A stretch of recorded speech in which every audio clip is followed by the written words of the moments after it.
Habíamos visto de la aplicación de la ecuación de la energía entonces que podíamos definir cómo era la velocidad en la sección contraída y que esta velocidad iba a variar con la cota a la que se encontraba el filete, por lo cual para calcular el caudal teníamos que plantear una integración. Lo que vamos a hacer ahora es justamente ver cómo obtenemos el caudal que escurre por el orificio. Para ello, definimos un diferencial de caudal que va a ser el que va a escurrir por un diferencial del área contraída, donde podemos decir que la velocidad en esa sección la podemos considerar constante. Es decir, que tomamos diferenciales de área suficientemente chicos como para caracterizar la velocidad a partir de la velocidad en ese filete.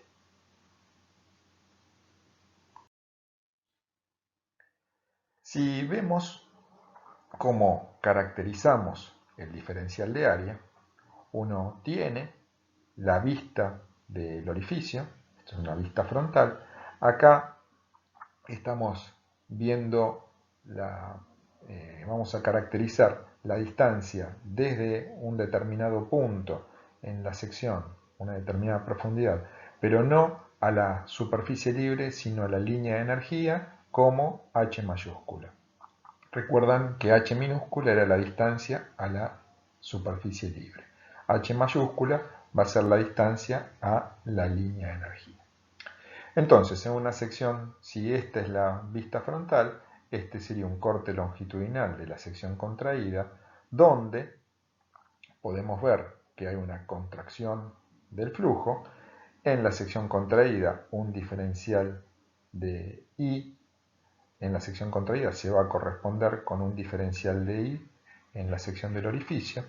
Y entonces, uno, como la sección de la abertura era rectangular, puede definir el diferencial de área en la sección contraída como el ancho B por el diferencial de I en la sección contraída.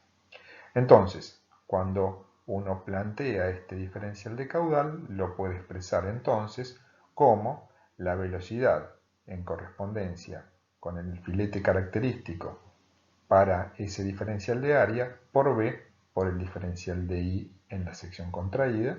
Y entonces, para saber el caudal, tendríamos que plantear la integración en el área contraída de los diferenciales de caudal. Esto es lo que hemos planteado aquí. El caudal va a ser la integral de B por el diferencial de I en la sección contraída por el valor de la velocidad que, como hemos visto antes, varía con la cota. Para simplificar, fíjense en el gráfico, la diferencia entre la energía, acá quedó mal, no es E0 sino sería E1, pero la diferencia entre esta energía y la cota de cada uno de los filetes la podemos definir como I. Entonces, reemplazando este término por I en la sección contraída para cada uno de los filetes, la expresión del caudal y sacando las constantes nos queda como B por la raíz de 2G por la integral de I en cada uno de los filetes en la sección contraída a la 1 medio, es decir, la raíz cuadrada de I por el diferencial de I en la sección contraída. Ahora acá nos vamos a encontrar con un problema. En esta ecuación nos vamos a encontrar con un problema. Y es que, como tenemos que integrar en la sección contraída, no conocemos los límites de integración en la sección contraída. ¿Cuánto vale este valor? ¿Cuánto vale este valor? No lo tenemos claro. Entonces, por ello, vamos a hacer una pequeña trampa y vamos a referenciar la integración a la sección del orificio y no a la sección contraída, utilizando una relación entre DI y DI en la sección contraída a través de un coeficiente de contracción.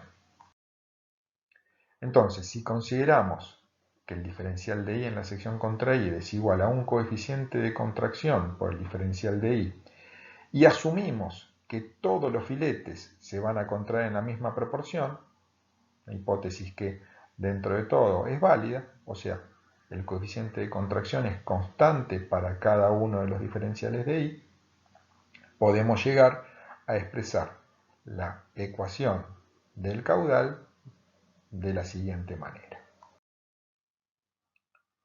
Nos va a quedar entonces que el caudal es este coeficiente de contracción que tomamos constante para todos los diferenciales de I, por B, como es constante sale de la integral, por B, por la raíz de 2G, por la integral de I a la 1 medio, pero ya en la sección del orificio, por el diferencial de I en la sección del orificio, y la integral la hacemos entre H2 y H1, que serían la cota inferior del orificio, o la distancia desde la cota inferior del orificio a la línea de energía, y desde el labio superior del orificio a la línea de energía. Resolviendo esta integral, fíjense que nos queda que va a ser I a la 3 medios y aparece el coeficiente 2 tercios. Es decir, que el caudal queda como 2 tercios del coeficiente de contracción por B por la raíz de 2G por este H2 mayúscula a la 3 medios menos H1 mayúscula a la 3 medios. Es la distancia desde el labio inferior del orificio a la línea de energía y desde el labio superior a la línea de energía. Como estas distancias H2 y H1 son función de la altura líquida aguas arriba del orificio, ¿por qué?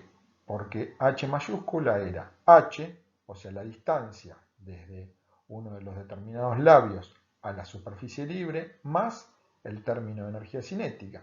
Pero el término de energía cinética, a su vez, va a depender de la velocidad, y la velocidad va a depender del caudal y del tirante.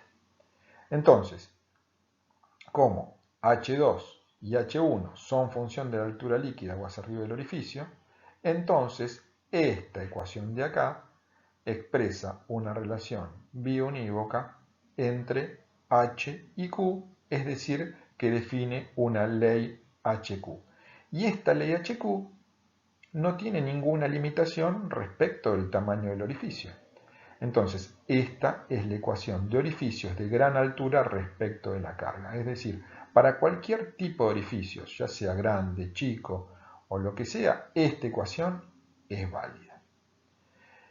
Recordemos que hablábamos de la carga a la distancia de la parte superior del orificio hasta la superficie libre. O sea, sería el H minúscula como venimos refiriéndolo en las ecuaciones anteriores.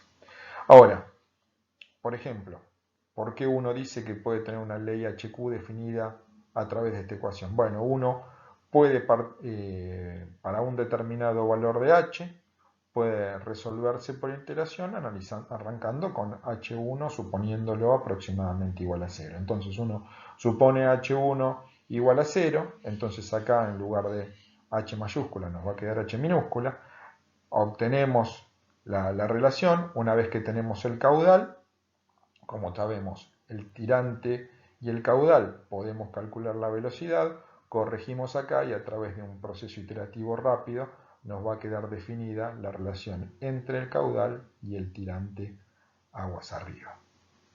Es decir, queda definida la relación esta HQ.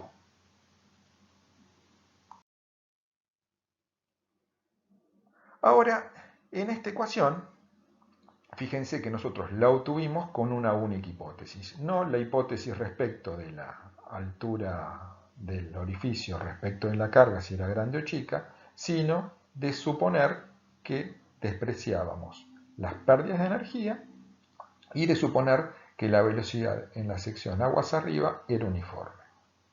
Ahora, este coeficiente de contracción, por supuesto, es un coeficiente de contracción, es un coeficiente que se define experimentalmente. Ahora, si queremos introducir en la ecuación del caudal que obtuvimos antes algún parámetro que nos defina los efectos de distribución no uniforme de las velocidades y de la pérdida de energía entre las secciones de aguas arriba y abajo, que hasta ahora fueron las únicas hipótesis que consideramos, eso lo podemos hacer a través de incorporar un nuevo coeficiente que llamamos el coeficiente de velocidad. Entonces, si queremos tener en cuenta todos los parámetros, como aparecen coeficientes experimentales, también podemos definir un coeficiente experimental para el coeficiente TC sub B. En definitiva, podemos trabajar con un coeficiente de descarga que sea el producto del coeficiente de contracción por el coeficiente de velocidad, y entonces estamos teniendo en cuenta todos los parámetros en nuestra ecuación del orificio. Ahora, la verdad es que tanto el coeficiente de velocidad como el coeficiente de contracción tienen valores que experimentalmente puede demostrarse que dependen del número de Reynolds. Pero para las condiciones habituales de funcionamiento de los dispositivos, los números de Reynolds son bastante altos, y cuando los números de Reynolds son altos, prácticamente el coeficiente de contracción y el coeficiente de velocidad adquieren valores constantes. Y el coeficiente de velocidad, si bien es algo menor que 1, es prácticamente 1. Por eso es que nosotros asumíamos como que podíamos trabajar con el coeficiente de contracción solamente y no el de velocidad. Pero en forma estricta, si uno quiere trabajar con el coeficiente de descarga, puede directamente trabajar con el coeficiente de descarga y siempre en la ecuación del caudal tomar en lugar de el coeficiente de contracción el coeficiente de descarga, que tiene en cuenta todo. Ahora, fíjense, por ejemplo, en este gráfico que el coeficiente de contracción y el coeficiente de descarga para los números de Reynolds habituales en los que están trabajando estos dispositivos son casi iguales. Entonces, ahora, de ahora en adelante podríamos hablar ya directamente del coeficiente de descarga, sabiendo que todos estos coeficientes son experimentales. Por eso, la fuerte componente empírica de las relaciones que obtuvimos a partir de desarrollos teóricos.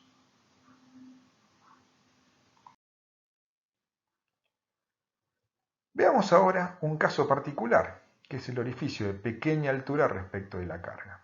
Cuando el orificio es pequeño respecto de la altura líquida que tenemos aguas arriba, si la carga líquida que tenemos aguas arriba del orificio, entonces en estos casos podemos considerar que la velocidad de los distintos filetes en la sección contraída puede considerarse como constante, es decir, no, la variación debido a la variación de cota es tan chica que directamente podemos tomar como una única velocidad, y podemos entonces decir que la velocidad media característica en la sección contraída va a ser va a ser la velocidad calculada en el eje del orificio, es decir, en el punto medio del orificio.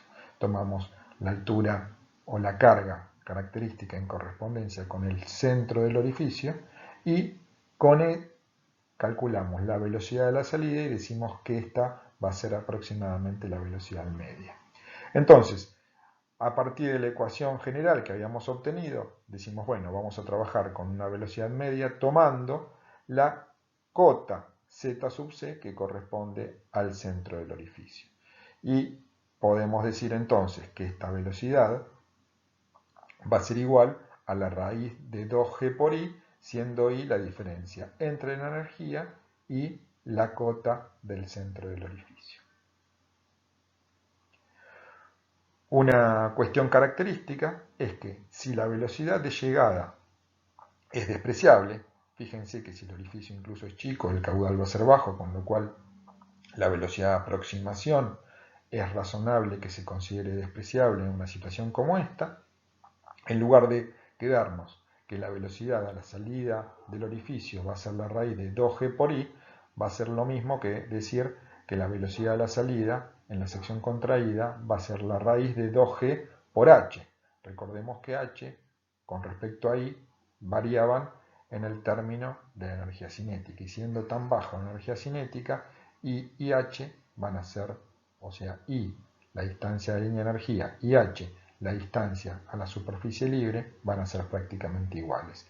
Y entonces nos quedaría en ese caso que la velocidad de la sección contraída es la raíz de 2g por h, que es lo que indica el teorema de Torricelli que obtuvo hace varios siglos atrás. Si queremos calcular el caudal en un orificio de pequeña altura respecto de la carga, como la velocidad es constante, no tenemos que hacer ninguna integración, sino simplemente multiplicar la velocidad media en la sección contraída por el área de la sección contraída. ¿Cuánto vale el área de la sección contraída? Vale el área del orificio por el coeficiente de contracción. Y eso, entonces, en definitiva, podemos decir que el caudal es el coeficiente de contracción por el área por la velocidad en la sección contraída. Si el área del orificio fuese rectangular, lo podemos reemplazar por A por B. Si fuese circular, directamente lo dejamos como el área del orificio. Y para el caso general, donde incorporamos el coeficiente de velocidad, en definitiva, uno puede expresarlo de esta manera. Ya acá hemos reemplazado el valor de la velocidad por el valor de la velocidad media que definimos en la diapositiva anterior. O, en definitiva, nos va a quedar que el caudal en un orificio de pequeña altura respecto de la carga es igual al coeficiente de descarga por el área del orificio por la raíz de 2G por I. Si la velocidad de aproximación la consideramos prácticamente cero, podría haberse tomado la raíz de 2G por H. Recordemos nuevamente que el coeficiente de descarga que se toma acá es el producto del coeficiente de contracción por el coeficiente de velocidad. Normalmente este coeficiente de velocidad en estos casos es prácticamente 1 y el coeficiente de contracción es próximo a 0,6.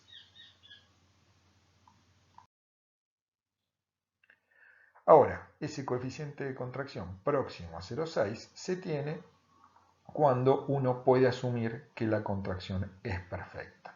¿Y cuando decimos que la contracción es perfecta? Cuando la influencia de los bordes sólidos aguas arriba, las condiciones de contorno geométrico aguas arriba, son tales que no influyen como es la convergencia del flujo en correspondencia con el orificio.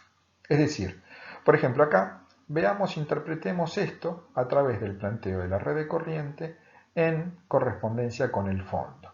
O sea, este sería el fondo del canal, acá tenemos la placa donde se presenta el orificio y este sería el punto inferior del orificio. Obviamente el orificio va a estar aquí, aguas arriba, vamos a tener un nivel líquido por encima del labio superior del orificio. Pero veamos qué es lo que pasa en el fondo. Entonces, si el fondo está suficientemente alejado del orificio, el efecto de esta curvatura no va a influir en lo que es el flujo de aproximación propio al orificio. Entonces ahí la contracción del flujo va a ser independiente de la posición de donde tenemos el fondo. Ahora, si este fondo se aproxima progresivamente, cada vez lo tenemos más cerca del orificio, evidentemente la conformación de la red de corriente va a cambiar y va a cambiar cómo es el efecto de contracción. Por ejemplo, si el fondo ahora lo tenemos acá, evidentemente las líneas de corriente no van a ser las que están llenas, sino serían las que están punteadas.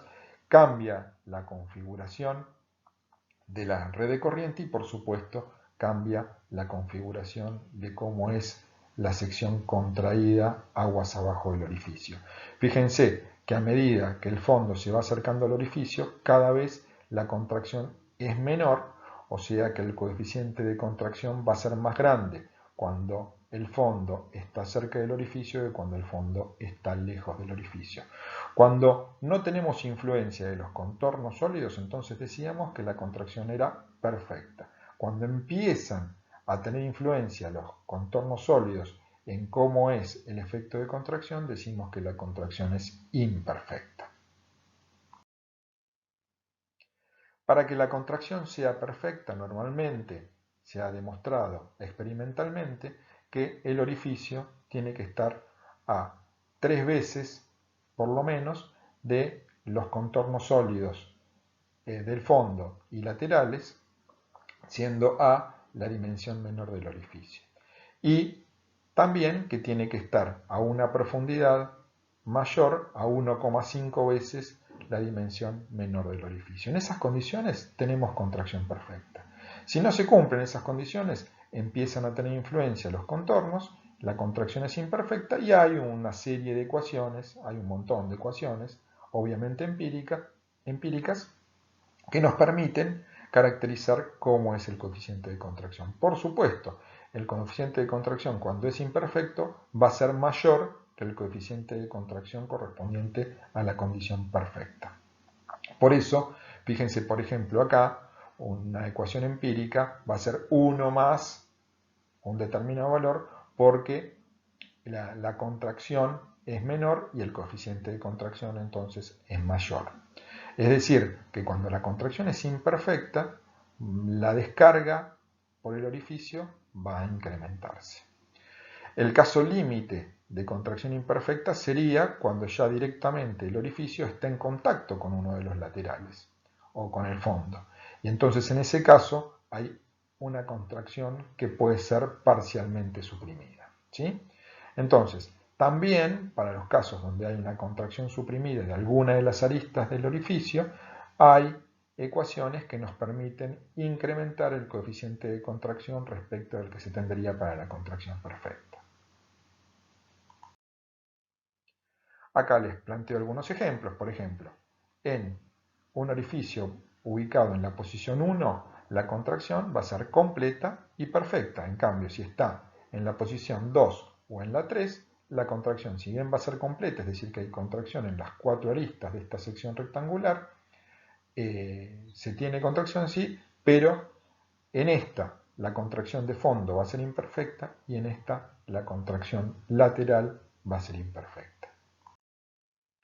En este caso, el 1 se corresponde a una contracción completa y perfecta.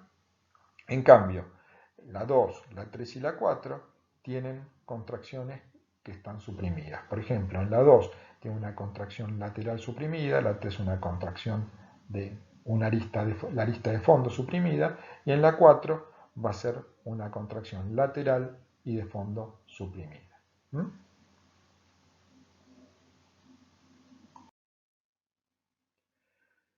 Ahora analicemos el caso de orificios de pared gruesa. En este caso, si el espesor de la pared es mayor que 2 veces la dimensión menor, se dice que el orificio es de pared gruesa. En este caso, el chorro, fíjense, no sé si se llega a ver con claridad en la figura, pero el chorro va a querer experimentar una contracción, pero luego se puede abrir y llega, si la longitud es suficientemente larga, es decir, mayor que 2 veces la dimensión menor, a expandirse nuevamente en forma completa. Entonces, en definitiva, acá el chorro vuelve a ocupar la totalidad de la sección del orificio, pero hay una fuerte pérdida de energía local por efecto de la expansión, de la contracción y la expansión con formación de vórtices y una pérdida local concentrada en este sector. Entonces, en este caso, si uno plantea la ecuación de balance de energía, vamos a obtener la misma ecuación que habíamos obtenido antes, pero en este caso el coeficiente de contracción, ¿cuánto vale? Que expresa cuánto varía la sección de salida respecto de la sección propia del orificio. Evidentemente el coeficiente de contracción va a ser 1, pero ¿dónde aparece el coeficiente de descarga? Bueno, recordemos que el coeficiente de descarga es el producto del coeficiente de contracción por el coeficiente de velocidad, que el coeficiente de velocidad expresa las pérdidas de energía, y entonces será este ahora el que condicione cuánto vale el coeficiente de descarga debido a las pérdidas de energía. Por último, para analizar en forma completa el escurrimiento por orificios, veamos qué pasa cuando el orificio tiene una descarga sumergida, que sería el esquema planteado aquí. Podemos ver que aguas arriba, por supuesto, tenemos nuestra sección ya con distribución hidrostática de presiones, porque está aguas arriba de donde tenemos el flujo convergente al orificio, pero aguas abajo ahora, en la sección contraída, no tenemos presión nula, uniformemente nula, sino que ahora tenemos distribución hidrostática de presiones debido al efecto de la presencia de un escurrimiento aguas abajo con filetes rectilíneos y paralelos.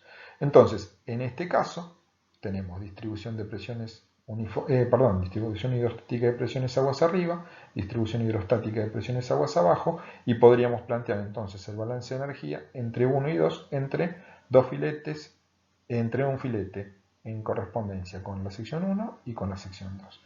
En ese caso, nos va a quedar la ecuación planteada de esta manera, y para cada uno de los filetes, como vamos a tener que H1 menos H2 es constante y es delta H, en realidad el valor de la velocidad va a ser constante. O sea, esto lo podríamos plantear para cualquier filete y en cualquier filete vamos a tener la misma expresión. Entonces, en definitiva, nos queda que la velocidad en la sección contraída en cualquiera de los filetes vale la raíz de 2g por H1 menos H2 más el término de energía cinética aguas arriba. Entonces, como la velocidad es constante en la sección contraída, para determinar el caudal simplemente tenemos que hacer el producto de la velocidad en la sección contraída por el área de la sección contraída. No es necesario plantear la integral. Entonces el caudal nos va a quedar como la sección contraída por el término de velocidad que recién planteamos, y la sección contraída la podríamos reemplazar directamente por el coeficiente de descarga por el área, con lo cual nos queda el caudal expresado para una descarga sumergida de un orificio de esta manera. Ahora, estrictamente, esta es una ley HQ, y en realidad no. Fíjense que acá no solamente el caudal depende del tirante aguas arriba, sino que también depende del tirante aguas abajo. Es decir, si uno quiere definir cuánto es el caudal, tiene que hacer al menos dos mediciones, la del tirante de aguas arriba y la del tirante de aguas abajo. Esto es lo que se expresaba recién, no es una ley estricta HQ o sea, si el tirante aguas abajo cambia, el tirante aguas arriba también va a cambiar, y debemos, para determinar el caudal entonces, depende de dos parámetros. Ahora, esta expresión que definimos acá es válida para cualquier orificio con descarga sumergida, sea de pared gruesa o delgada, de pequeña o de gran altura, cualquiera sea la condición, esta va a ser la ecuación que nos define el caudal erogado por el orificio. ¿Qué va a cambiar en cada caso particular?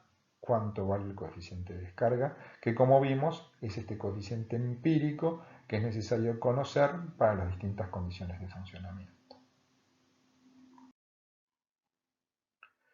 Aquí hemos terminado fundamentalmente con la caracterización de las condiciones de descarga de orificios, y vamos a ver cómo funcionan las compuertas cuando tienen descarga de fondo. Es decir, vamos a ver el flujo por debajo de compuertas. Y esto lo vamos a ver en la última clase de este tema 6, que se refiere al escurrimiento por debajo de compuertas.